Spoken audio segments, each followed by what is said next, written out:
Bagaimana perang di Ukraina akan memukul perekonomian di rumah Anda? Kita mulai dari harga minyak bumi yang sudah di atas $106, di mana harga ini hampir $50 di atas budget yang dianggarkan oleh APBN Indonesia di harga $63 per barelnya. Anggaran per tahun belanja BBM lebih dari 300 triliun jika diimpor sebanyak 800.000 barel per harinya. Naiknya harga minyak bumi akan membuat kantong APBN jebol, tombok nambah 200 triliunan rupiah lagi jika minyak bumi harganya di atas $125 per barel bertahan terus selama beberapa bulan ke depan bahkan hingga akhir tahun. Sebaiknya harga jual BBM bahkan disarankan di atas 18.000 atau 20.000 per liternya di SPBU. Ini semua hanya asumsi, namun kita menengok fakta sekarang. Saat ini perang di Ukraina menginjak hari ke-20. Sementara kita duduk nonton TV di rumah atau melihat informasi di gadget ribuan kilometer jauhnya dari medan perang. Kita mengucapkan dalam hati, untung bukan di Indonesia perangnya. Tapi kali ini saya membawa berita buruk kepada sahabat semua. Kita semua tahu ada dua sisi cerita.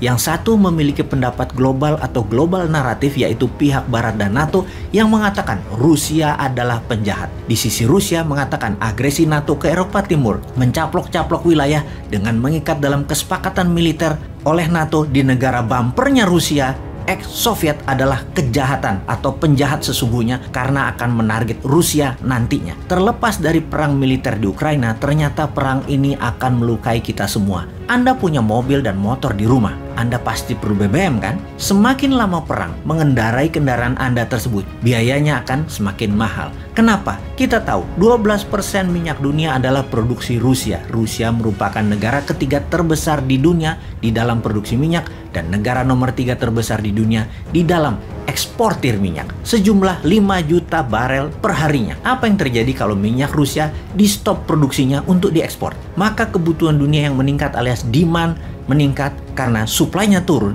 maka secara alami akan meningkatkan harga minyak bumi di pasaran. Diperkirakan kalau Rusia stop produksi dan negara OPEC tidak meningkatkan produksi, maka harga minyak dunia akan tembus $140 per barelnya. Ketika harga minyak meningkat, biaya transportasi meningkat tajam. Biaya mobil, truk, kereta api, pesawat terbang, biaya distribusi, biaya angkutan, semua naik tajam. Artinya apa? Semua barang menjadi lebih mahal. Harga barang menjadi mahal semuanya. Harga makanan, harga kebutuhan pokok, semua jadi mahal. Intinya, ketika harga minyak bumi meningkat, semua harga-harga meningkat. Pertanyaan lain lagi, seberapa mahal kenaikan itu terjadi? Dalam statistik bernegara, rata-rata setiap kenaikan $10 per barel akan meningkatkan 1-2% inflasi. Maka ketika dari $63 ke $105 per barelnya, naiknya $40, maka dipastikan inflasi Indonesia akan naik minimum 4-8%. Meningkatnya inflasi di Indonesia. Kita ke Rusia yang terkena sanksi ekonomi. Bank Rusia kena sanksi ekonomi dari negara G7 dan dari banyak negara lainnya. Bank-bank milik Rusia tidak bisa lagi memakai SWIFT, Interbank Transaksi Internasional. SWIFT adalah singkatan dari Society for Worldwide Interbank Financial Telecommunication. Dengan Bank Rusia tidak bisa aman lagi atau tidak secure lagi transaksinya, maka tidak bisa lagi bertransaksi secara luas ke seluruh dunia. Sesungguhnya pada saat ini minyak Rusia belum kena sanksi, namun produksinya sudah mulai diturunkan.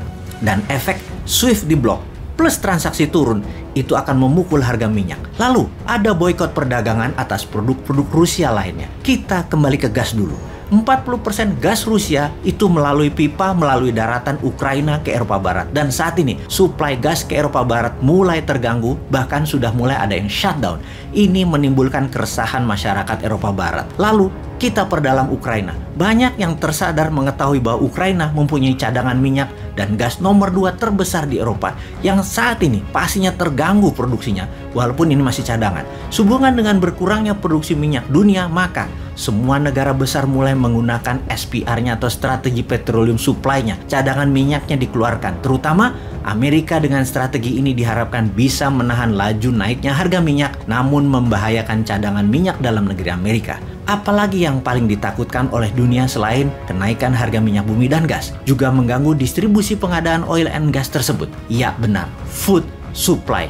Kita semua tahu Ukraina adalah pengekspor dan penyedia 50% sunflower oil atau minyak bunga matahari. Saat ini penjualannya nol, shutdown shippingnya. Karena kapal laut di Laut Hitam diblokade dan kota Mariupol adalah kota utama selain Odessa sebagai pelabuhan besar Ukraina sudah ditaklukkan Rusia. Odessa tinggal menunggu waktu ditaklukkan. Odessa adalah pelabuhan kontainer terbesar Ukraina. Sebentar lagi banyak rumah tangga dunia akan kekurangan minyak goreng sunflower ini. Karena itu, tidak heran kelapa sawit di Indonesia musnah. Salah satunya adalah dijadikan pengganti sunflower oil di banyak negara, khususnya India, yang 70% rumah tangga India memasak menggunakan sunflower oil ini. Sementara Rusia juga penghasil minyak bunga matahari ini juga kena sanksi ekonomi. Dan dunia saat ini menggunakan sunflower oil jika memasak adalah pangsa pasar 60% di dunia. Yang artinya memasak di rumah harga gorengannya menjadi semakin mahal. Harga tumis-tumisan menjadi semakin mahal. Jagung juga merupakan ekspor dari Ukraina yang merupakan pengekspor nomor 5 terbesar dunia. Bersama Rusia, Ukraina mengekspor 19% kebutuhan jagung dunia yang semuanya stuck, tidak bisa terdistribusikan. Hal ini mempengaruhi pakan ternak, makanan ternak, sirup jagung, cornflake, dan macam-macam lagi kebutuhan turunannya. Kemana jagung Ukraina dan Rusia itu berlabuh? Terbesar ke Tiongkok. Satu lagi, gandum. Rusia merupakan produsen gandum yang menyuplai 20% kebutuhan dunia, di mana Ukraina juga merupakan penyuplai 10% kebutuhan dunia. Keduanya dikombinasikan merupakan penyedia 30% kebutuhan dunia. Kemana gandum tersebut dikirimkan? 70% adalah ke negara Barat Asia dan Afrika, di mana negara-negara tersebut jika ingin memasak pasta, roti cane, pizza, dan berbagai jenis roti, negara Turki, Mesir, Sudan, Nigeria, Sri Lanka akan merasakan dampak negatif tersebut. Teringat gandum Rusia yang kena musibah kering akibat terkena serangan harps. Walau serangan ini tidak diakui sebagai serangan perang cuaca, namun gagal panen gandum di Rusia pada tahun 2010 memicu Arab Spring 2010 dan 2011 yang menumbangkan banyak kepala negara di daerah Arab tersebut termasuk Mesir. Karena masalah gandum. Gandum adalah masalah serius. Itulah sebabnya dalam dunia terkoneksi dan saling ketergantungan yang terdistrap akibat perang di Ukraina telah banyak mengganggu suplai energi, emas, pupuk, batu bara, precious metal seperti titanium yang merupakan 10% kebutuhan dunia aviasi, yang semua itu mengakibatkan terjadinya perang kebutuhan barang jadi maju di garis depan. Sudahkah Indonesia paham? Paham kalau produksi barang jadi maju di garis depan?